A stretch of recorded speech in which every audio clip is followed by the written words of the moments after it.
Hello, Ananda. Hello, Maggie. So you write, when established in Turiya Tita, beyond waking, dream, and sleep, these relative states continue to manifest. The knowing of being beyond them is subtle. When there is no doubt about the self-abidance, what is the nature of the self-recognition? You have mentioned elsewhere that this is not what we think of as a feeling.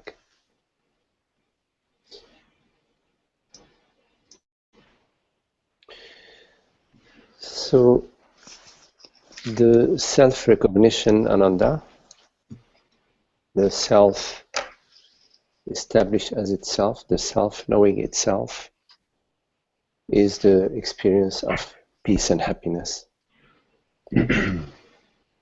Causeless peace and happiness, the freedom of the self,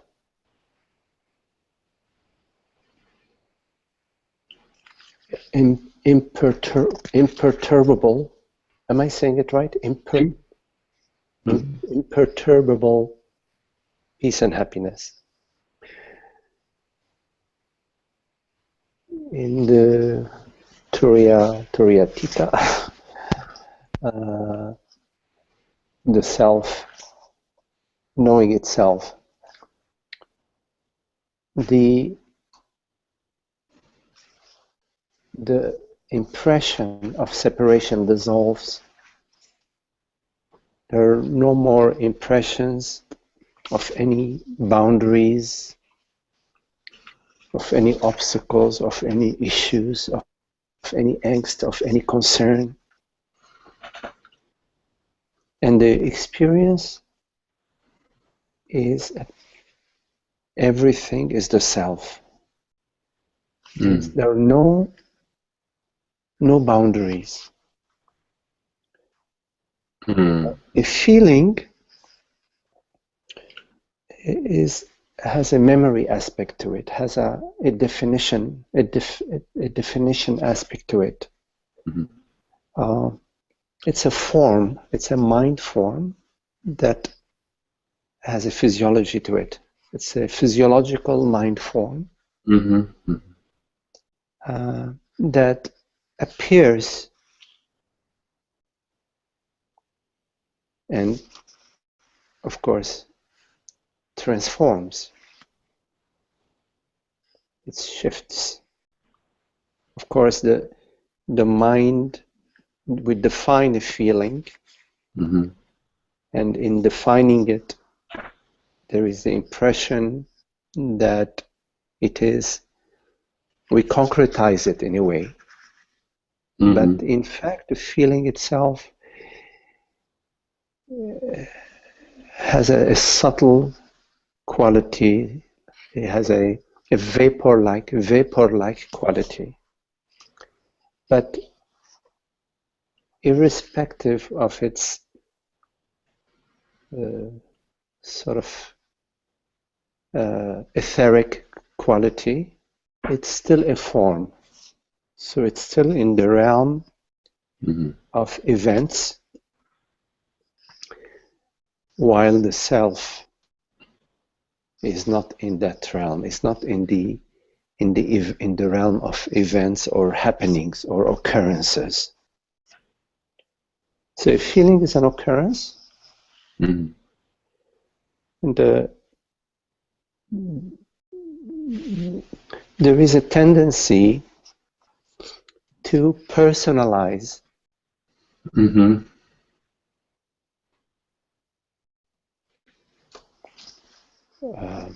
sensations, perceptions.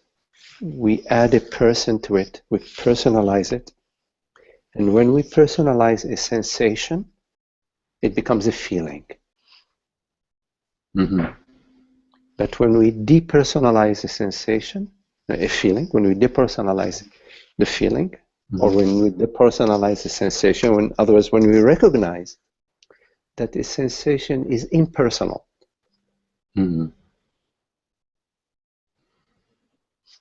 It does not go into a feeling. It does not metamorphose into a feeling. It remains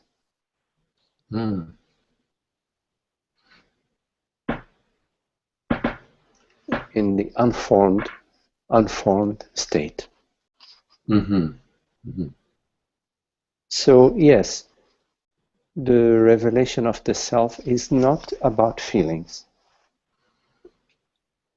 It's not about feeling happy or feeling joyous or feeling blissed out or feeling blissful. It is being bliss, being happiness, being. It's a recognition of beingness and the qualities, the inherent qualities of beingness is impersonality, freedom, joy, beauty, peace, wisdom, intelligence, compassion. All the high quality, the highest human qualities refer to the qualities of the self.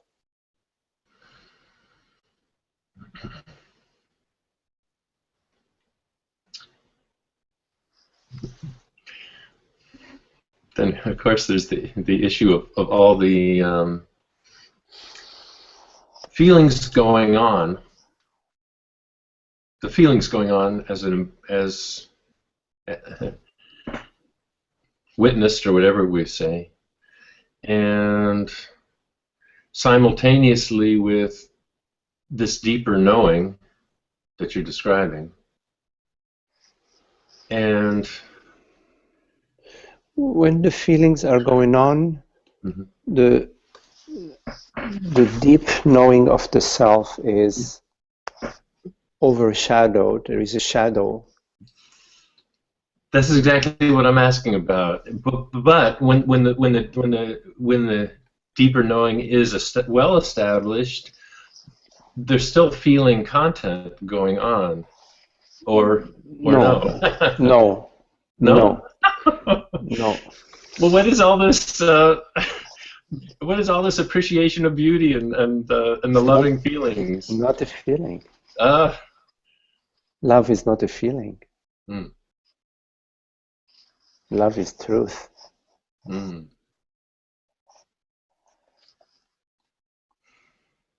So when we add on a person, when we personalize love, it becomes a loving feeling. You see? So I'm experiencing a loving feeling towards this and that. But the revelation of the self as love, as beauty, as intelligence, as transparency, as wisdom, is not that I am feeling love or I am experiencing beauty. All is love, all is beauty, all is the self, all is revealed as that. It's a subtle difference, but it's an important distinction, because in the self there is no trace of personhood. So the feeling is personalization of the self. So I am feeling bliss, I'm blissed out, you see. You have to go beyond that. So there is a revelation of happiness, of beauty, of love, but there is still a trace of a self, of a person. Yeah. And so we have to continue the journey, continue the contemplation about what is there a reference point. If there is a reference point, then the question is, what is this reference point? If this reference point is like a a circle that has infinite radius and no center, if your experience of the reference point is an infinite circle with no center, then you are referencing the self. But if the reference point is a specific point, then there is still an impression of personhood.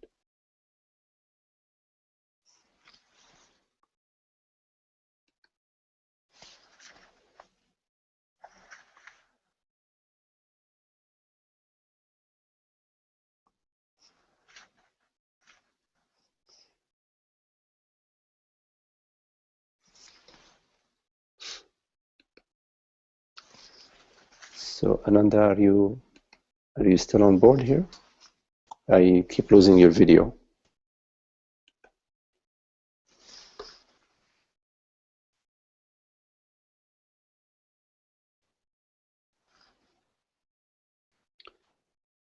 So if there are any questions concerning that from anybody or any questions.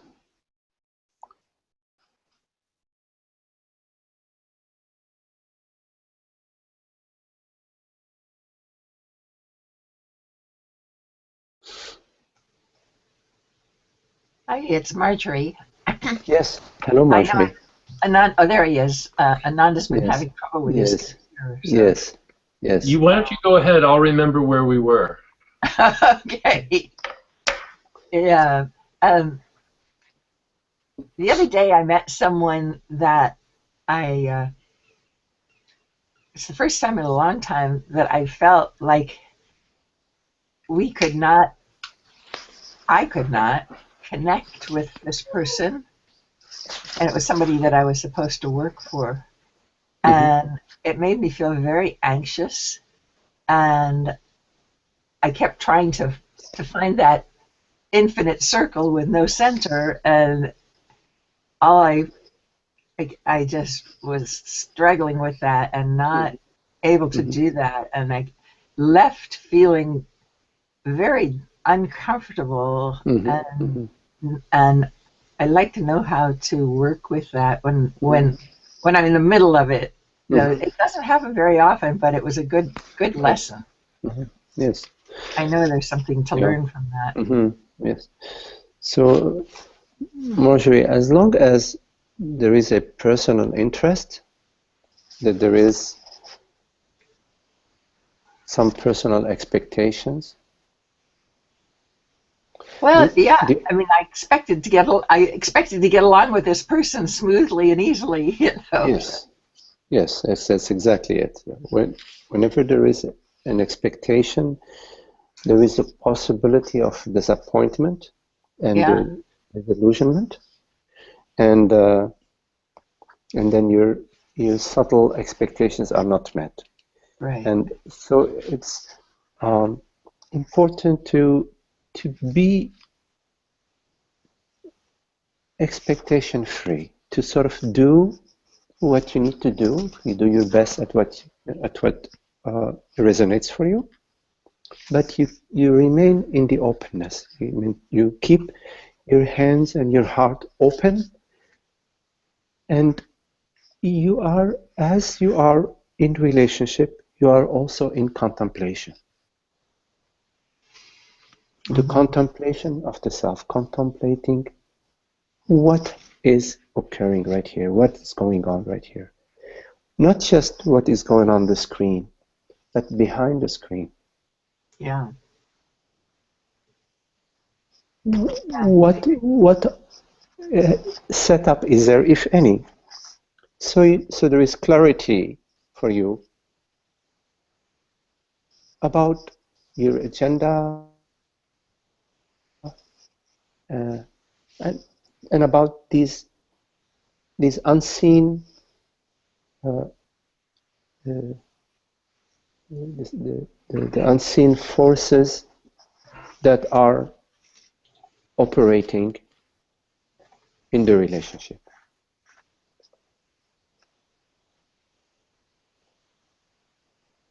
Because when you are in as the self, in the openness of being, then you can respond in complete appropriateness and in complete spontaneity to the situation that is arising from that moment, from that exact situation, how it is unfolding. You can share, go in a certain direction, or sense that no, you cannot go in a certain direction with such and such a person. And so you navigate appropriately from a presence that is not contaminated with any personal agenda. Mm. So it's an open listening space that's listening within and without. That's listening across the board, within oneself and what is unfolding in the relationship. So listening within can reveal all the subtle, unseen agendas that are the spoilers when we are attached to them.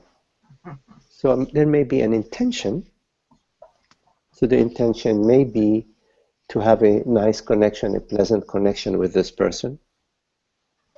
But we don't know how it will unfold. And in the case you shared with me, it unfolded in a sort of dissonance where somehow this person that you were relating with, you did not feel a resonance with them. So that's a contemplation in itself. Yeah. Why is there not resonance with somebody who is completely different from us, thinks differently, perceives the world differently? We do not have to adopt their perceptions, their point of views, their beliefs.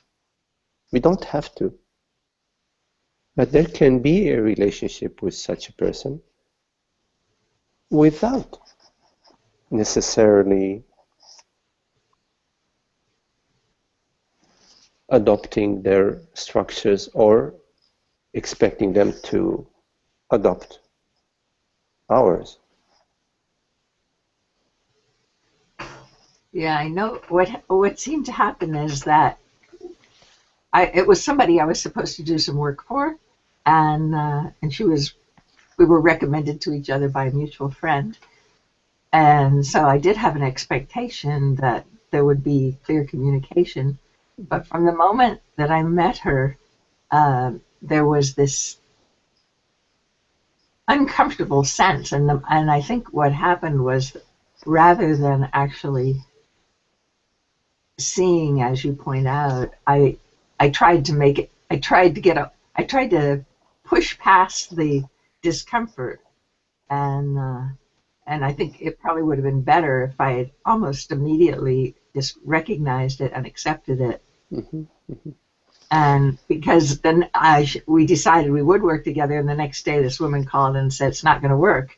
So I felt like she was more honest than I was, Mm-hmm. in the sense that she also recognized the discomfort, Mm-hmm. but she didn't try and push it away or push through Yes. it. So, Yes. but yeah, I see the expectation is certainly a chunk of the problem. Yeah.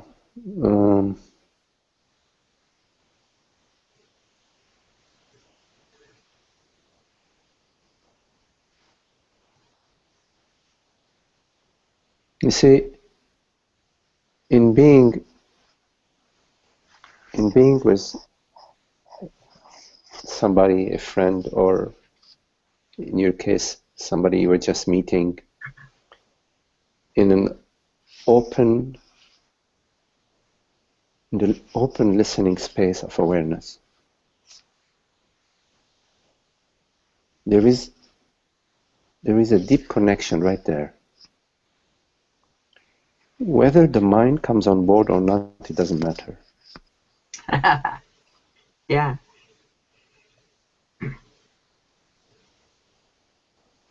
And when we are in open listening space, it's completely open. It's not trying to move in any direction. Mm-hmm. It's very malleable to the situation. As the situation is arising, it arises in this opening. It's in this open listening space. And there is this open listening space is the space of awareness and intelligence and wisdom and peace. Because it's unconditional. Right. And beauty is right there.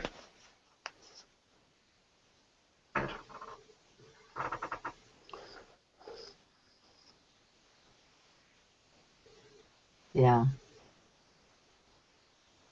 Yeah. Thank you.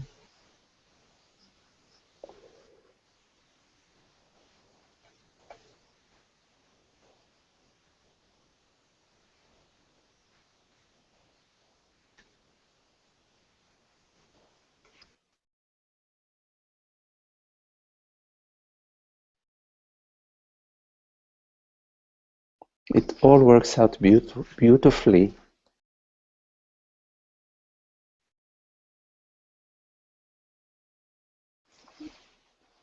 as we recognize presence, the reality of presence.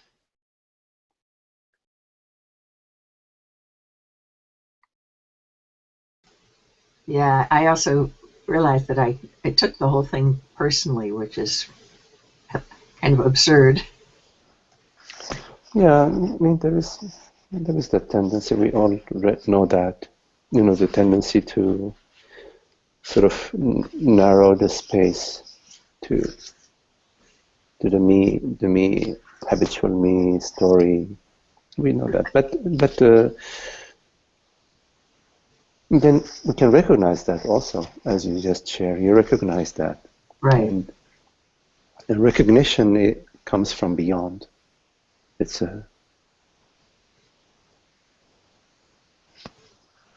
Yeah. It's a big relief.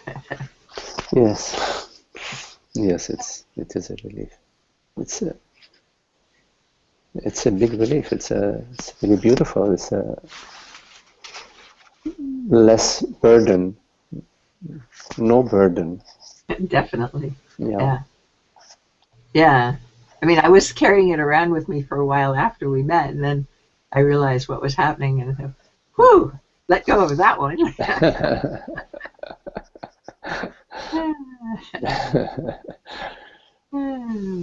Yeah. Thank you. Yeah. I actually now look forward to the potential of it's happening again, and I can handle it. There'll be a different approach. It's very important to recognize yourself as this presence. Yeah. So presence doesn't need to remember anything. It's just it's instantaneous purity, instantaneous beauty, instantaneous love. That's nothing. You don't need to remember anything. Just recognize the aware presence that you are. This borderless aware presence.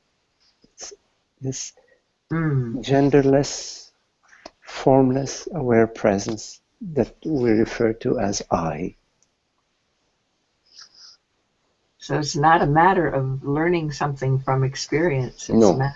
Okay. No, it's more an unlearning our habits, because what we are, the openness, the borderless presence, the intelligence, consciousness, the absolute, what we are is, it's already the shining light of the cosmic, the shining light that lights the cosmos, it's the light of beingness.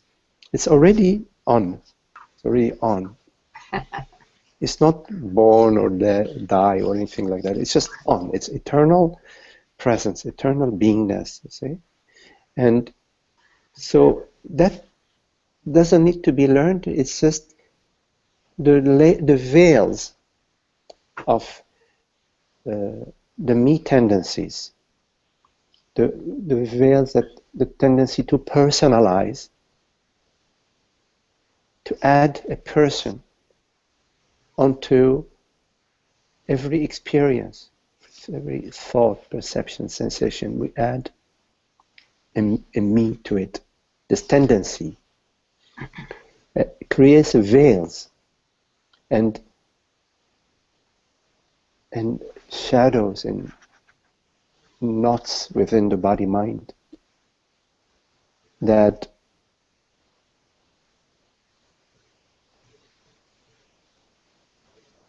create the impression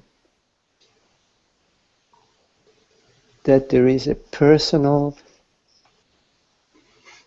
doer that must figure it out. Yeah. And in doing so, it's as if we've let go of the hand of our mother in the mall, and now we're alone in this mall among all these people. We have to find our way to our mother. But in fact, using some religious terms, some poetic terms, God never leaves our hand. We never leave mother's hand. It's always, God is always, we're always in God's lap, like a resting. So it's more of a recognition than a learning. Right, great. Very refreshing, yeah. And we recognize these tendencies to personalize, but we don't need to add to them a self-judgment. We just say, oh, there goes again, it's banal. We sort of recognize it and we just sort of laugh at it a little bit, and then we drop it. We don't continue with the me and her, me and she, and she's like this, and because that impression is a separative impression and is not real, because there is really no other. It's all consciousness, but we create another in our mind structures, and we imagine that we know them. Oh, they are like this and like that, and they act like this and do that, and they don't understand this and they don't understand that, as if we had not even for 1 second been them in terms of the events in their life. We have no compassion in projecting another. Compassion is recognizing the other as yourself. Yeah. I don't think I would have carried it other than that I really wanted to talk to you about it. Otherwise, it was kind of fading away, But I really want to get clear on this, so thank you. Okay, beautiful. Well, thank you for.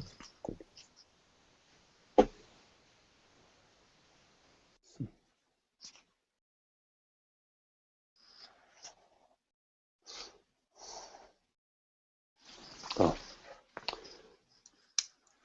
Ananda, you're right. Self-recognition is not a feeling. Yes. You mentioned a reference point to notice. Did I mention a reference point? The last thing you said was something about there's a reference point that shows you where Oh yeah, yeah, right. So when there is a reference point,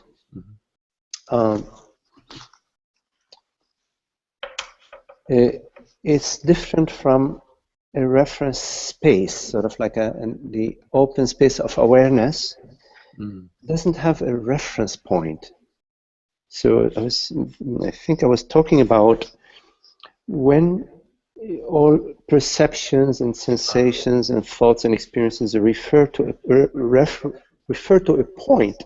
Yes. There is the impression of localization of experience. Right. You see, while experience is arising in an open space, in an open space, not to a reference point. It's arising in an open space to itself. You could say that experience is arising to itself, itself being the infinity of consciousness, not a local impression. The local impression is an add-on. It's adding on a reference point, a Cartesian reference point, which is the impression of time and space, the impression of birth and death. Right. Yes. So I'm getting this sense that, people in discussions like this will say, but what about the human, you can't throw out the human being stuff and everything.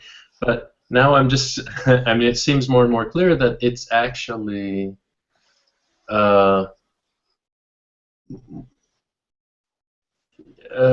it's not our fundamental nature, this human human thing, and it's like a dream, and it's like ignorance, and it's like limitation, and so it's not the place to be fulfilled in the conflict-ridden role that we're stuck in. That's the human experience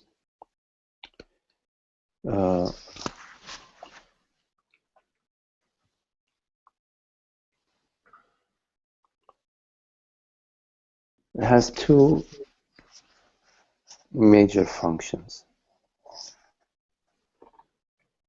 The primary function is the contemplation of the self, the inquiry into what am I, the contemplation into the reality of consciousness. And of course there is the other aspect of the contemplation, which is the relaxation into being, the releasing and the surrendering to God, all impressions. And the other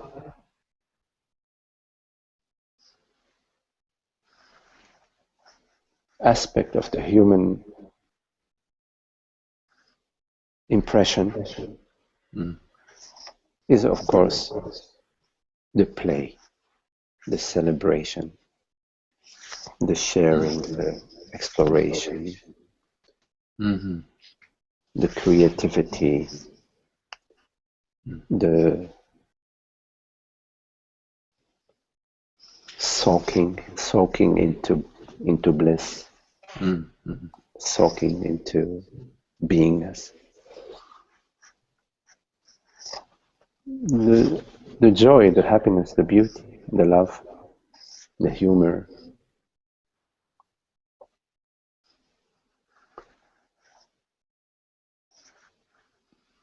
So in both of these cases, especially in the first dimension, which is the contemplation of the self, it's a de-identification process. And the de-identification process, comes in the contemplation of the question, am I an event in time and space, or am I the awareness or consciousness or beingness that perceives all perceptions, that is the knowingness of all what is known, but of itself is not known by the mind as a mind event, and is only known via itself, the self-knowingness of consciousness. So it's a de-identification process, and not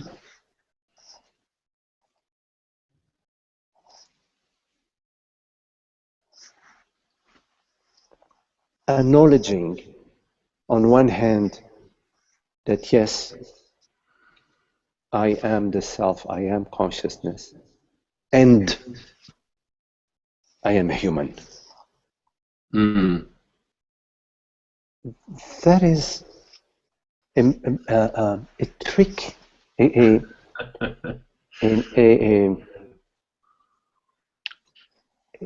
fault in the understanding. It is attempting to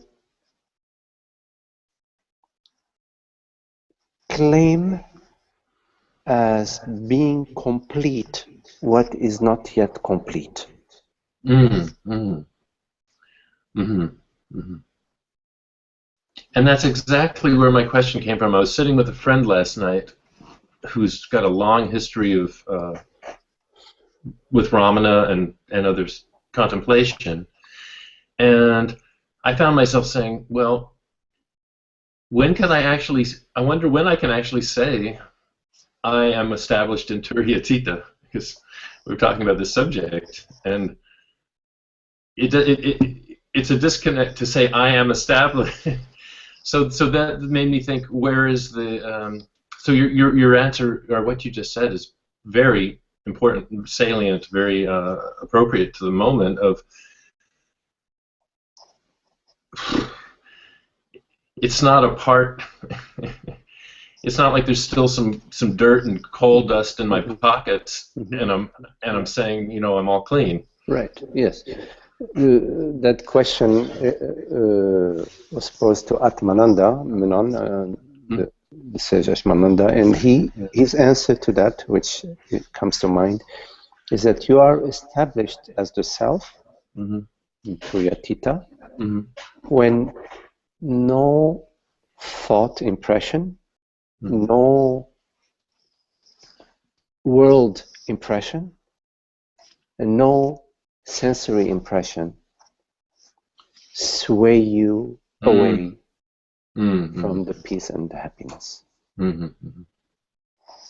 So another way of putting it is when you are established as peace and happiness across the board, causeless peace and happiness, without coming and going. That it's, like Francis says, it's about peace and happiness. It's not some great intellectual understanding or great experiences. It is beyond that.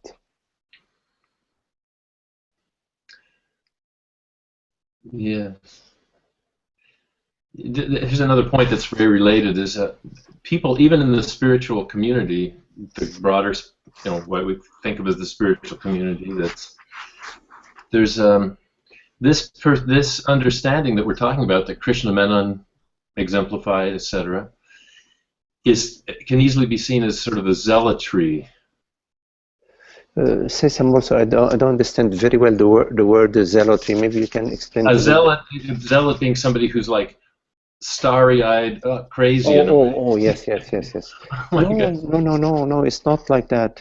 You know, it's not like that. It's actually what they say in Buddhism: the natural mind, or is supernatural, or the ordinary mind is extraordinary. Yes. So no, it is not starry-eyed zealotry. No, it is peace and happiness has a zealotry aspect to it when there is sort of sometimes like a shift from unhappiness to happiness, and then there is like a zealotry. There may be like some of a zealotry phase, maybe, if I'm using the term correctly. Like somebody who just quit smoking. Somebody yes. who just quit smoking. Yes, or somebody who just took a hit, you know. And so there may be a phase like that.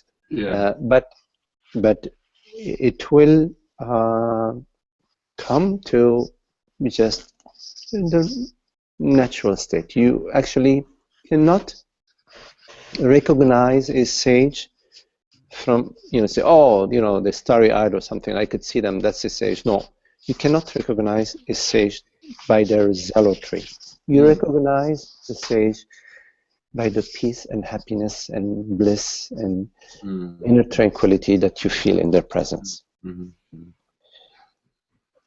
I am reminded of this story of this fellow who walking around with a backpack carrying 50 pounds of rocks, living their life like this. Then one day somebody tells them, hey, what are you doing? Why are you carrying this backpack? Let it go and take it off. Oh, take it off. So they take off the backpack with the 50 pounds of rocks, and then suddenly they feel like they're floating. They're walking, but they're floating, and they're so happy. They are star-eyed zealot. For a moment, they are a star-eyed zealot. Oh, how happy! Look, I'm walking, and everybody's just like, oh wow, yeah, they really love their happiness. But 2 weeks later, the same friend who told them take off the backpack sees them in the cafe. They're sitting down. So he says, oh, hello, come and have a cup of tea with them or coffee with them. And say, how are you doing? He says, oh, I'm fine, all is well. Yay. Are you still, 2 weeks ago you were, the guy says, oh, it's totally forgot about, they're just having a normal day. Yes. But they are happy, you see? An ordinary, untroubled experience. Yes, right. So I like the way Francis says that you are too busy, this person was too busy being happy to notice they're happy. They're too busy being happy. I see. Yes. I see. Excellent.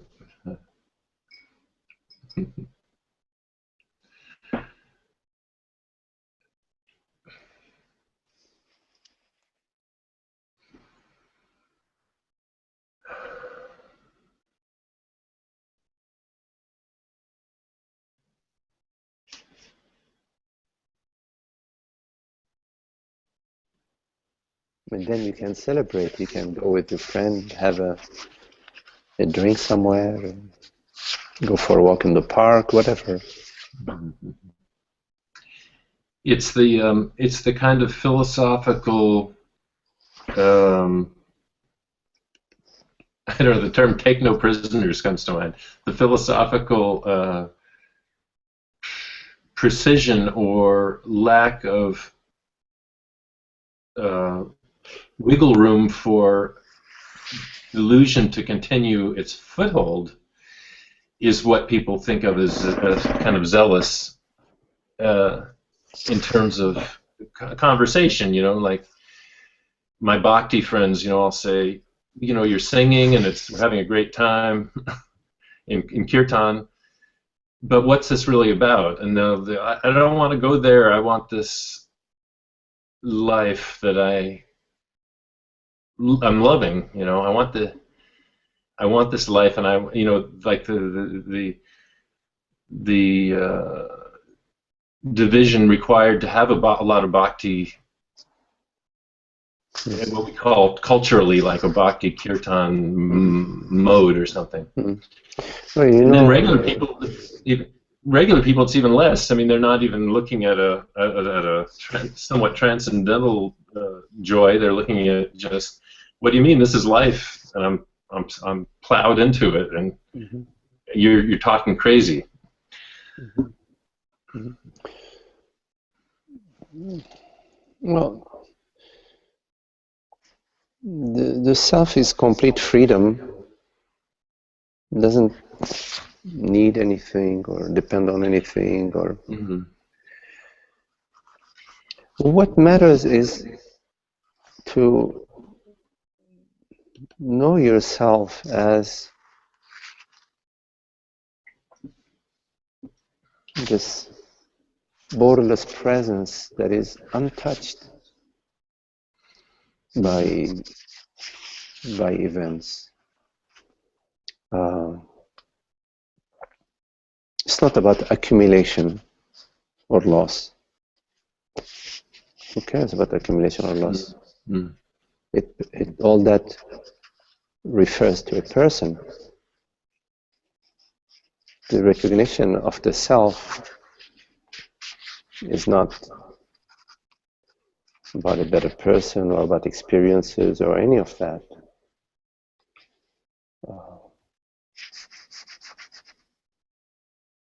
It's the vastness of the ocean, Mm-hmm. Mm-hmm. the vastness of being, the infinity of the self. Mm-hmm. Nothing to do with persons and experiences and very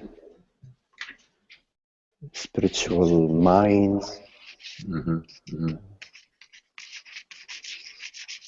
Did you say Or ritual minds? spiritual Spiritual minds. minds, yeah. Minds that are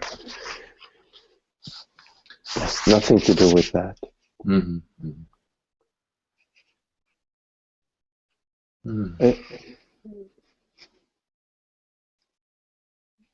The reality of the world body-mind is beyond the world body-mind, but the world body-mind is not beyond the reality of the self. Mm-hmm. Like the dreamer is beyond the dreams, Mm-hmm. but the dreams are not beyond the dreamer. They refer to the dreamer, they depend on the dreamer, they are the dreamer's dreams. Mm-hmm. But the freedom, the joy, the happiness of the dreamer do not depend on the dreams, Mm-hmm. except when you mistake yourself to be a dream character. Mm-hmm. Then the dream events are really important for the dream character Mm-hmm. that Mm-hmm. you mistake yourself to be. But where is the dream character in this very moment of being? This moment of beingness, Mm-hmm. this pure presence. Yes, and those who are encountered by the dream character are also pure consciousness in play. I see that before all the time. The dream character does not encounter anything. Because how could a pink flying elephant encounter a unicorn? It is only you that encounter both the pink flying elephant and the unicorn. I think that maybe the elephant encountering the unicorn is kind of a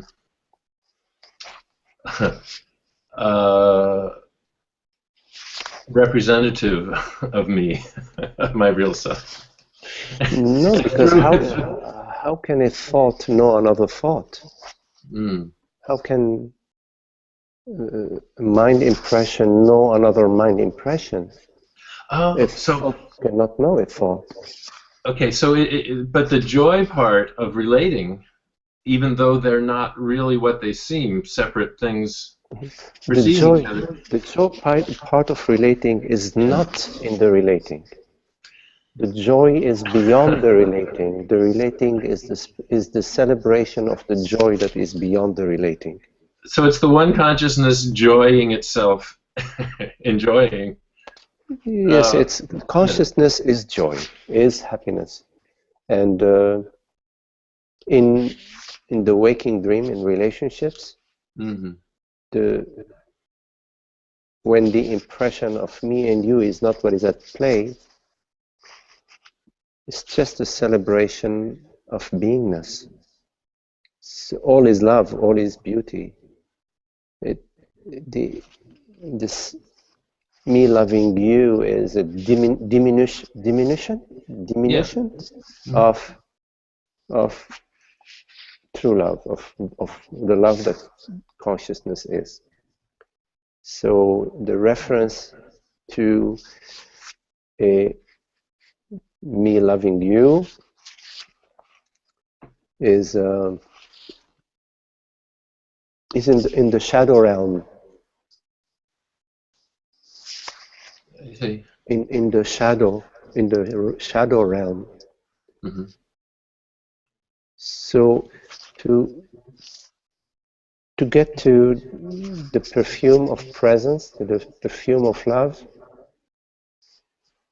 to look at the source and come to that which is in full abundance, in complete abundance, that the source that has no endless source, no, doesn't cut off, doesn't cut out. The abundance of the self, the abundance of love, the infinity of love, that is the mothership. The what? Mothership? Oh, mothership. Yeah. Sure. The mothership.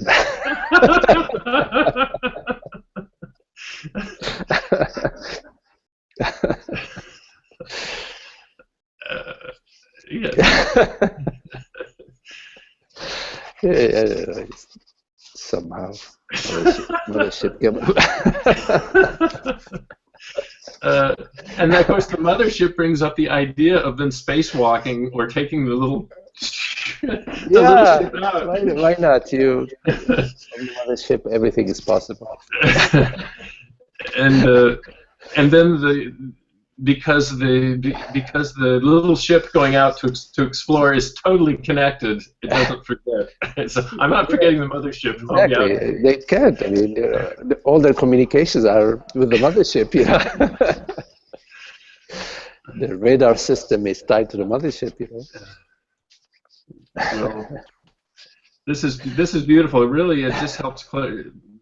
Thank you so much, clarifying this, my favorite thing. Okay.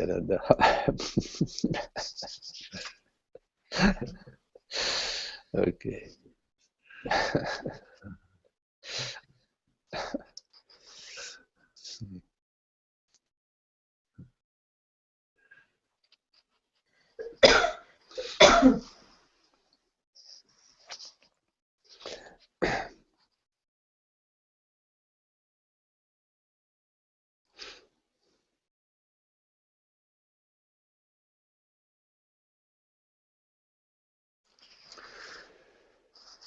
So if there are any other questions.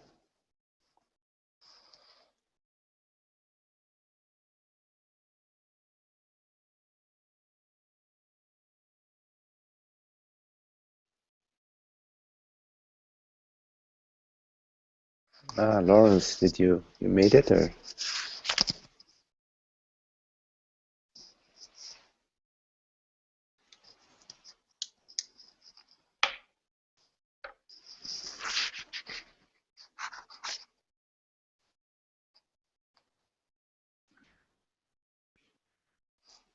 Well, there is one. Whoops.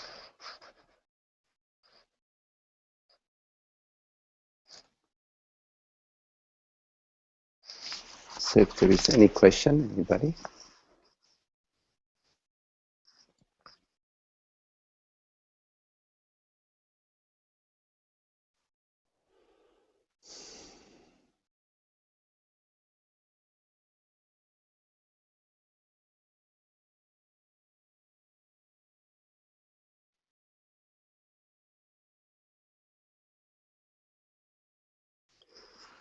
Hello, Dolores. Hi, Maggie.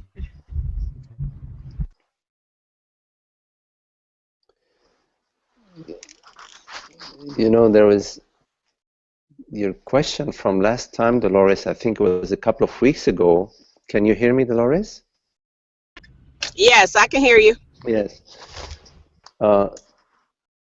There was something that came to mind after our meeting a couple of weeks ago that maybe I wanted to share it with you now, if I can recollect it. It was Well, about being in Knoxville, yes? Was it Knoxville? yes. Yes. Yeah, I also wanted to share with you that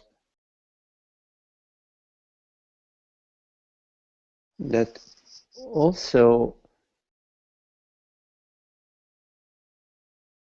irrespective of the prejudices that you encounter, that you can also bring to the table your love for truth, your openness,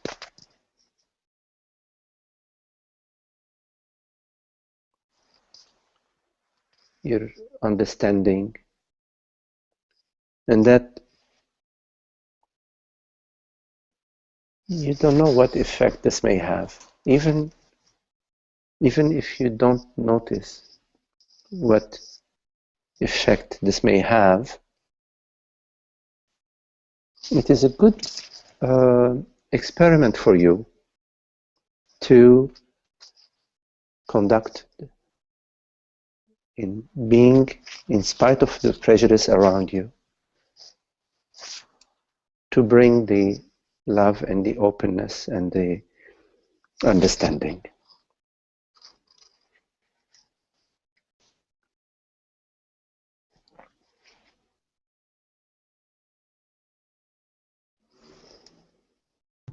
Yeah, that feels kind of right to me. I was listening to, I wasn't on your last video, but I looked at the YouTube, and it was a talk about our habit, our habitual way of thinking that we're this body mind. Right. And so I was listening to that this morning, and I don't know where I'm going with this, but it just sounds. Oh, you were talking about, you were saying to the guy that instead of going into your reactionary mode, to stop and go into presence. And he was talking about how his reactions are different at his job than at home. And so it sounded like that's what I need to do, to stop and not go into my reactionary Yeah, absolutely. mode. Absolutely. It's really, this is a very good testing place, testing your understanding and living your understanding, when in the thick of it you contemplate, as much as possible, whenever possible, you contemplate being as presence, this listening space, and not your historical tendencies, not your habitual tendencies. This is really living your understanding is what really matters. I mean, you go to the classroom, you learn, you know, I don't know, art, painting, or music, whatever you learn. Then you, in the world, you go out and you live those what you've learned. Otherwise, you just you have a difference between what you learned in class and how you're not applying it in your life. So yes, Dolores, absolutely. That is a very, very good sadhana, very good contemplation in your daily life as those buttons are getting pushed. Is it possible to just be as consciousness, perceive as consciousness, think as consciousness, act as consciousness, meaning as the openness of being? Did you get up? As presence, you know?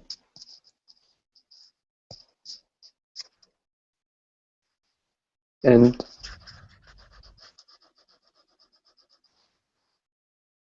in that way, not only will your establishment as consciousness become more stable, but also the tendency to personalize what is happening diminishes.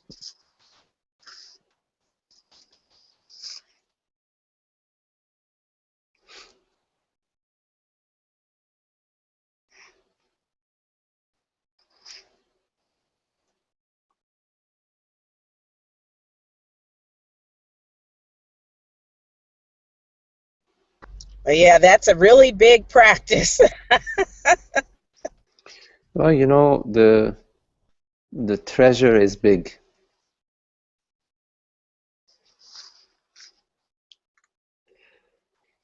Sometimes when there is a ship that has sunk to 2,000-3,000 feet is full of gold, we have to do quite a bit of effort to get down somehow in those special submarines and get to it. Yeah. I was listening to your YouTube this morning, and it's like I love your metaphors. They're so beautiful, and so dead on. Yeah, a minute ago we were talking about motherships. I don't know where this came from. Anyways, yes, it's nice to see you, Dolores. Yes, yes.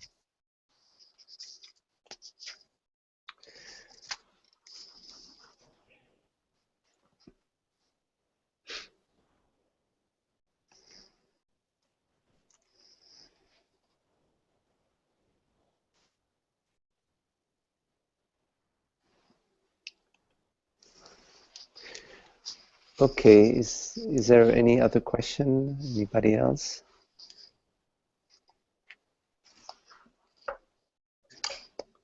Okay, well, it's very lovely as usual to be with you all, and we'll see you again. I won't be available the entire next week, nor next weekend, as I'll be in Costa Rica for a retreat, but so the week after that, I will send an invitation to everybody, okay? Okay.